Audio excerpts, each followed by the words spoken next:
Welcome back to my series. We are getting to the part where Sharice leaves religion.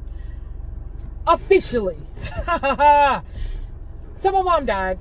That started me believing that it was okay not to believe in God.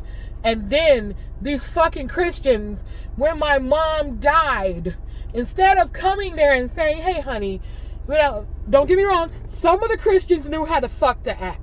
They were like, oh baby, I'm so sorry.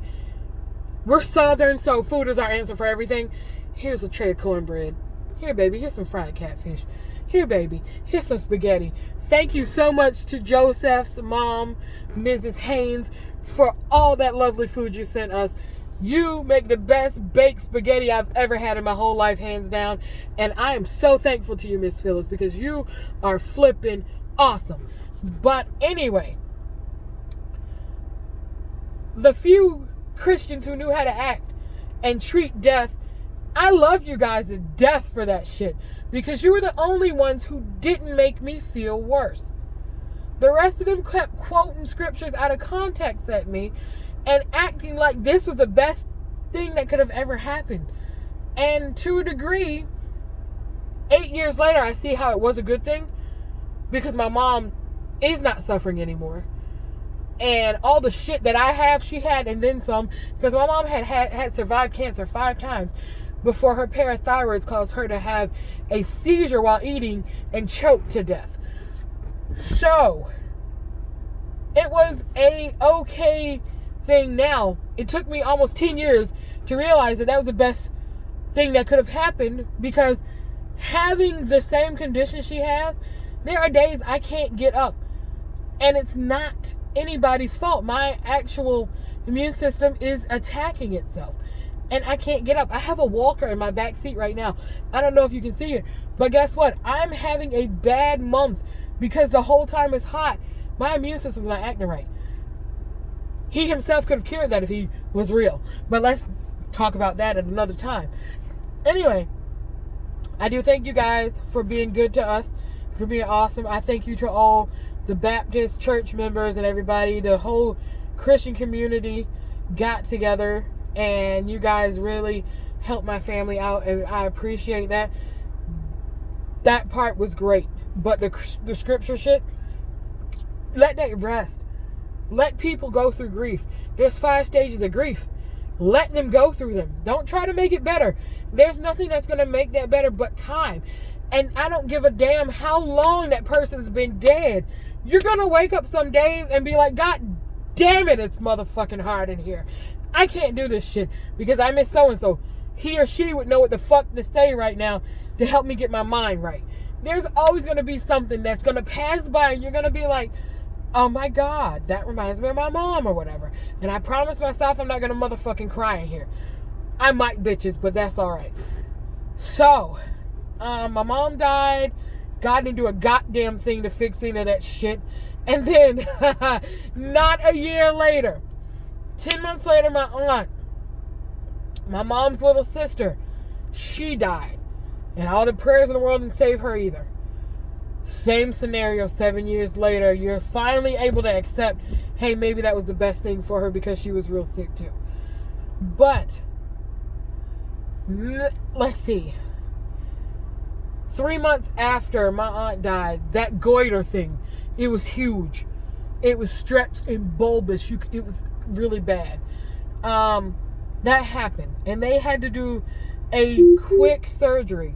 Like seriously, the quickest surgery they could to save me. And in that surgery, I died. I had severe complications because they didn't know, and I didn't know at that time, that I already had another underlying condition that was causing that goiter too. And they didn't understand why my thyroid was having to grow to try to compensate for what was wrong. And so I died, and I was dead for 10 minutes. They put me on life support and pretty much, to bring my family in so they could say bye. And that was when somebody realized I was alive. Pretty much I started trying to get I was intubated and I was trying to, because when you're intubated and it's breathing for you, it doesn't breathe in the same rhythm that you breathe in the same rhythm it doesn't, and it hurts like fuck.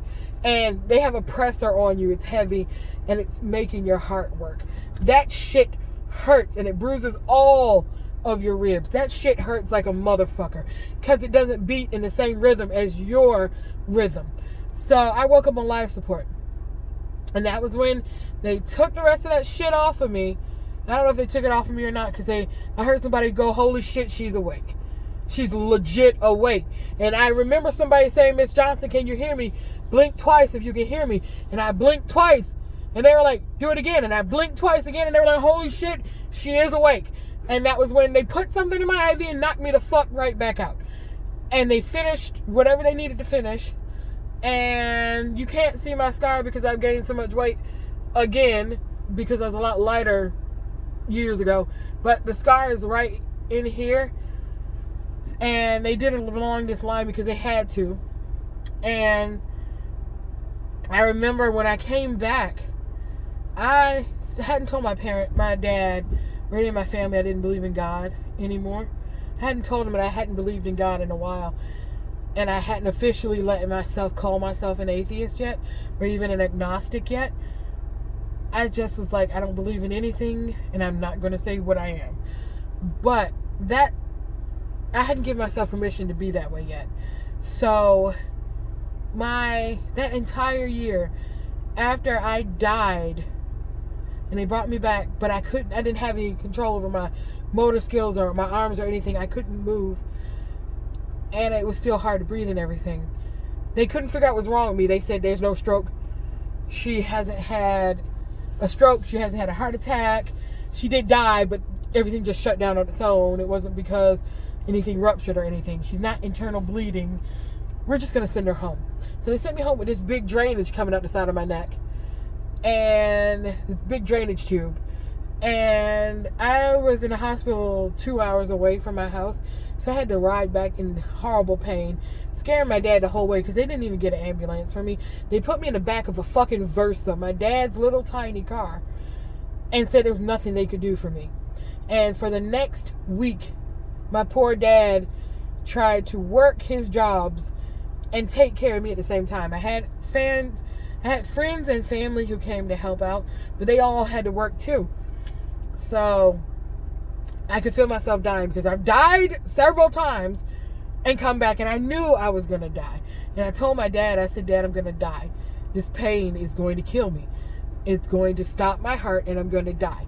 And my dad was like, don't say things like that. And I could feel myself getting weaker and weaker.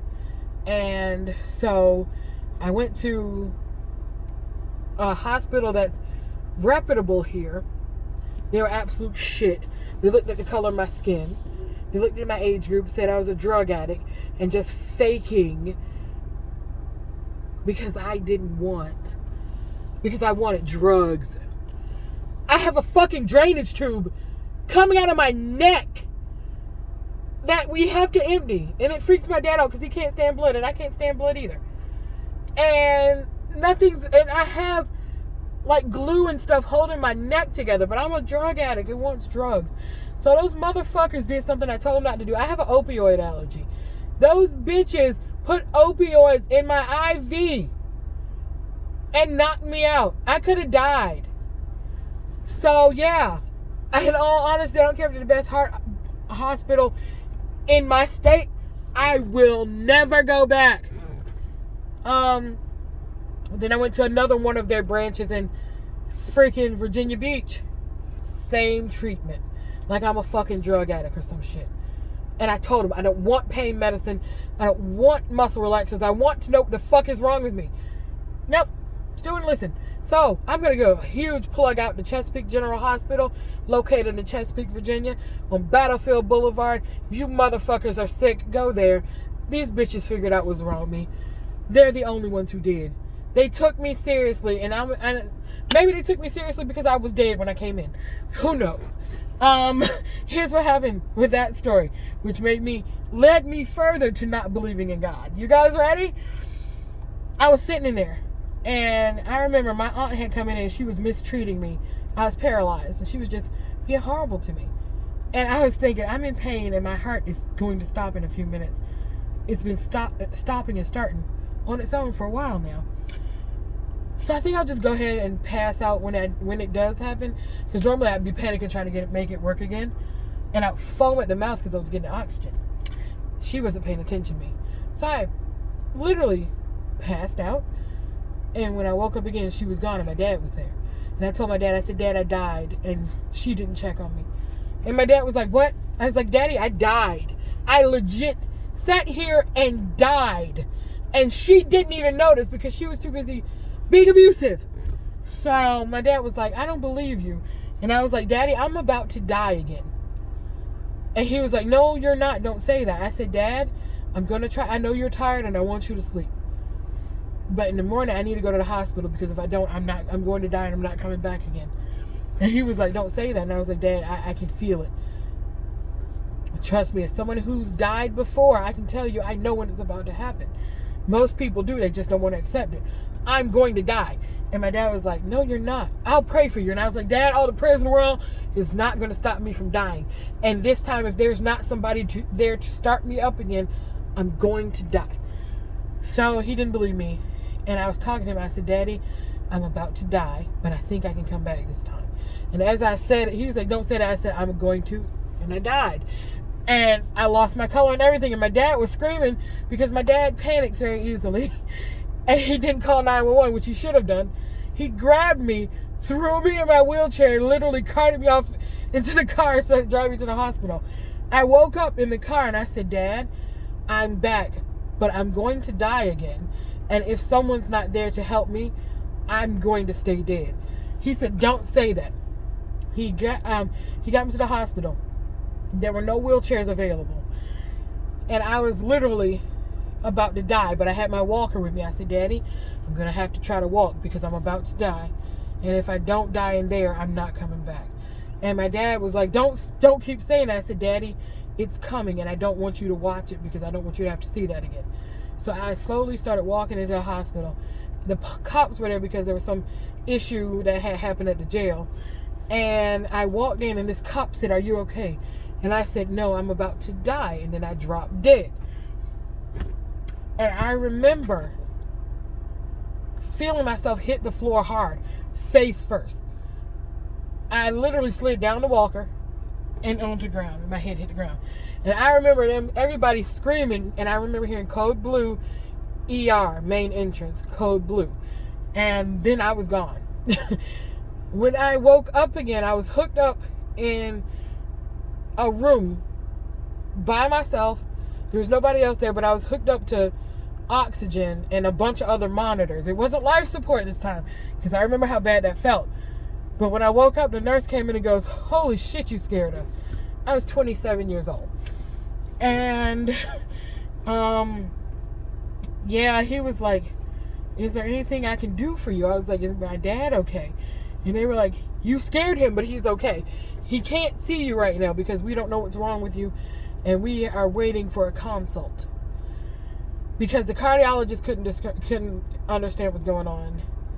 Nobody was understanding why my heart was just stopping and why I looked demon possessed. My dad thought I was demon possessed again and wanted to exorcise me because before I would die, I would contort back like this and everything would twist and everything, and I'd shake and holler, just holler as loud as I could because my body was spazzing that bad, and you could hear my bones popping when I jerked back with that much force.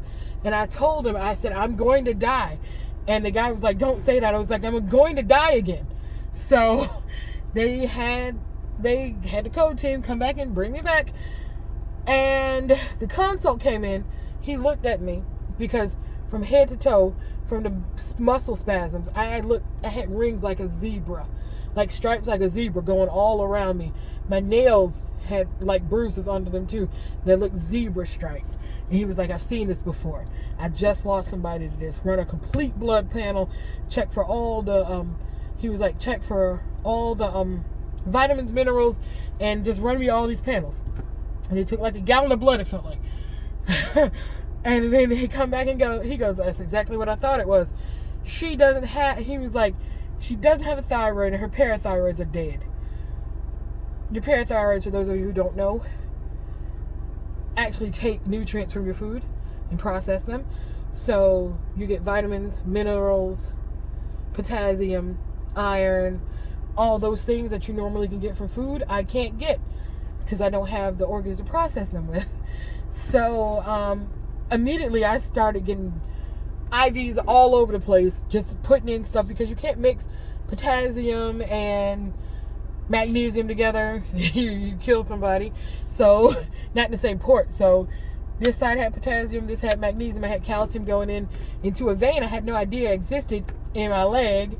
I had I still had that drainage port, and then I had a PICC line so they could get phosphorus or something directly to my heart. It was something they were putting in there, and my God, I'm gonna tell you right now, I thought I was in pain before. That shit burned like a motherfucker. All of it going in. The only thing that didn't burn was calcium. Calcium didn't burn. Everything else, Jesus Christ on a cracker, that shit hurt. So, yeah. I sat there in the hospital for a whole month getting infusions and everything to get strong enough to be able to sit up on my own, because I literally my muscles were so depleted. My body had started eating the muscle, trying to feed the calcium and breaking my bones down, trying to get the calcium to my heart so it could keep working. And so my heart was stopping. It didn't have enough calcium or magnesium to actually, or potassium or phosphorus or any of that my electrolytes were gone. Vitamins were gone, minerals were gone, electrolytes completely gone. And it had depleted so bad that my heart couldn't function anymore. So, yeah. I was in the hospital a month for that. and this time everything had been broken down so bad. I had to have physical therapy and occupational therapy. They were saying for a year to build it back up and learn how to do everything again. I gave myself 6 months because school was starting up, and I had promised my mom before she died that I would go ahead and finish this degree even though I didn't want to do it. I finished, and I had to be there. I told them in 6 months my final semester of school will start, and by the end of that I have to march in graduation. They're like, somebody can push you in your wheelchair. And I was like, I'll be damned. I'm gonna walk my ass across that stage because I got pride and I'm no. Anyway, I won't get ahead of myself, but I'll tell you guys, this story is almost over, but we've gone way over time here. So what I'm gonna do is pick this story up for you in tomorrow's episode. As always, take care, stay safe. I love you, and I'll talk to you later.